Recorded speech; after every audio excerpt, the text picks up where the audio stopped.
Hello everyone, my name is Marissa Arterburn and I am your resident research scientist. And on that note, I am beyond excited to share with all of you the science behind amino acids. Let's start with the basics. Amino acids are fundamental molecules that serve as the building blocks for protein. When two or more of these amino acids link up together, they form peptide chains. When these peptide chains link up together, they form specific proteins. Amino acids create proteins that function in every physiological system, every organ, every tissue, everything. Your body combines different amino acids in different ways to make different proteins with different functions. The 20 individual amino acids are categorized into 3 groups. We have our non-essential amino acids, the conditionally essential amino acids, and the essential amino acids. The non-essential amino acids are amino acids that the body is capable of synthesizing. The conditionally essential amino acids are a subcategory of the non-essential amino acids, and as the name suggests, conditionally essential amino acids are those that, under most normal physiological conditions, can be synthesized in adequate amounts by the body like the rest of the non-essential amino acids. However, there may be certain circumstances, like during exercise and resistance training, where the rate of synthesis for one or more of these amino acids is inadequate, which results in a dietary requirement for that amino acid. For example, arginine is considered a conditionally essential amino acid because it becomes depleted during exercise. Therefore, it becomes important to supplement with arginine to fulfill our physiological needs. Then there are the 9 essential amino acids, also known as the EAAs. We refer to these amino acids as essential because they cannot be synthesized by our bodies or synthesized in adequate amounts, and therefore they must be obtained through our diet. Any food or supplement that contains all 9 of the EAAs is considered a complete protein source. And last, there are the branched chain amino acids, or the BCAAs for short, which are a subcategory of the EAAs. The BCAAs include valine, leucine, and isoleucine, and they each have their own unique role in supporting important physiological processes. Before we move on, I want to highlight the importance of the BCAA leucine, which has garnered extra attention due to its effects on muscle anabolism. After the ingestion of BCAAs, or isolated leucine, the amino acid leucine travels through our bodies and lands in the liver, adipose tissue, and our muscles, where it is metabolized. The ingestion of an amino acid mixture containing extra leucine has the potential to affect muscle protein metabolism in several ways. There are many causes that result in our bodies being in a catabolic state, as represented by the image on the left. Again, when we are in a catabolic state, as indicated in the figure on the right, we are breaking down more muscle than what is being synthesized.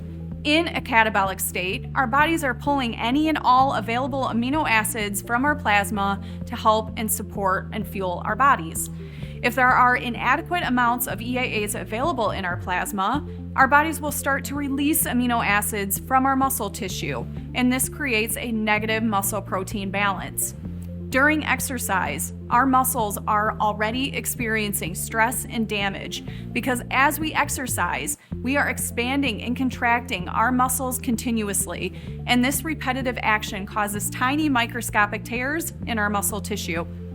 In an anabolic state, muscle protein synthesis is greater than muscle protein breakdown. Recovery is an anabolic state, and in this state, we are growing muscle tissue and replenishing our nutrient and our energy stores. By supplementing with EAAs, we are loading our plasma with the EAAs necessary to prevent further muscle protein breakdown. And by doing this, we lessen the amount of amino acids that are released from our muscles. For those of us who exercise on a regular basis, dosing and timing of EAAs becomes even more critical. The window following exercise is when the need for EAAs is the greatest to optimize building lean muscle mass and support muscle recovery. As indicated in this middle figure, that window is within 45 minutes following the completion of a workout. After a lag of around 45 minutes, there is a large increase with muscle protein synthesis before returning to baseline by 2 hours. This return to baseline by 2 hours occurs even in the face of available amino acids in our plasma. At this point, the muscles become stubborn to amino acid stimulation, despite the availability of amino acids. This phenomenon is called the muscle full effect, and it essentially means that our muscles cannot benefit further from a continuous supply of amino acids. By consuming EAAs within 45 minutes following exercise, we are loading our plasma prior to that time in which there is the greatest potential for muscle protein synthesis, and we are inhibiting further muscle protein breakdown in support of our recovery.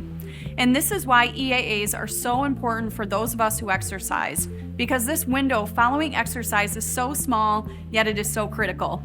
We now know that EAA availability is an important regulator for muscle protein metabolism, and the more EAAs we have ingested, the more that is available in our plasma to support a positive muscle protein balance. Before we wrap up, I want to emphasize how to take crystalline EAAs in order to maximize the benefits.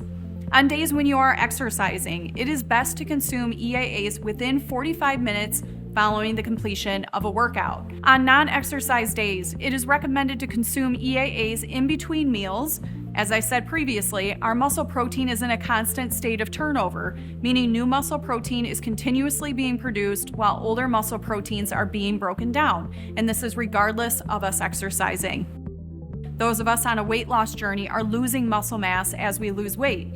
Those of us who are overweight or obese are losing muscle mass and functionality. Those of us with special dietary restrictions may not be getting enough of the EAAs to support muscle protein synthesis. Those of us who do exercise may experience difficulties in building and maintaining lean muscle mass.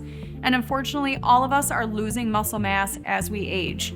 But we can combat that with healthy living habits that include regular exercise, sufficient rest and recovery, following a balanced diet, maintaining a consistent routine, and ensuring we are getting enough protein. And of course, crystalline EAAs support these healthy living habits that I just mentioned. Thank you and take care.